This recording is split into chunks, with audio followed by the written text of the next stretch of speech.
The dropper loop is what I would call one of the essential fishing knots, and it is an amazing knot that everyone should learn because no matter where you are, where you're fishing, maybe you even have a hook already tied, but realize you might be missing bites, you need another hook on your line, but you don't want to compromise your fishing hook and untie and redo your whole setup.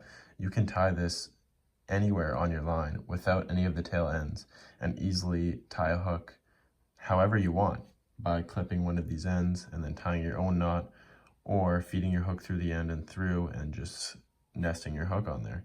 So it's really up to you how you want to use the dropper loop. You can use it as your knot at the end of your line. You can use multiple on your line.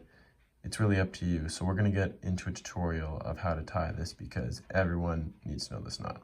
So let's get right into the tutorial. So we talked about the dropper loop and now let's tie it. And welcome back to How To Knots. So we're down your line and you want to tie the dropper loop. What do? First, you just make a loop. So we're just going to make a loop here. The bigger size loop you want, the more line you're going to take here in your initial loop. For this tutorial, we're just going to use a couple inches here. And for the dropper loop, all we're going to do is we're going to wrap the lines around each other.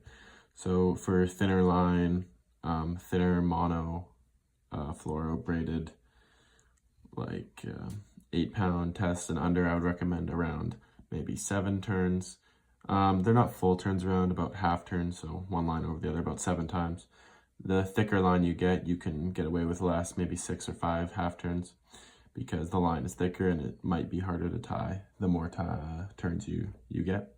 So we're going to start here. I'm just going to take the line and just fold it over, and we're just going to keep one of the loops, which is where we need to make our dropper loop.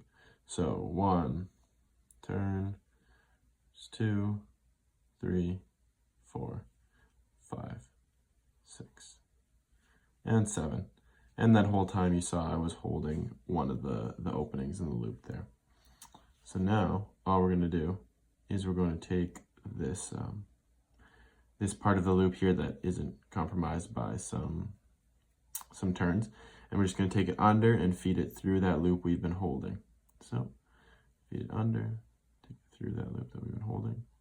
And now, normally what you would do is you would take this line that I just fed under and you would put it in your teeth and hold it in your teeth and then pull.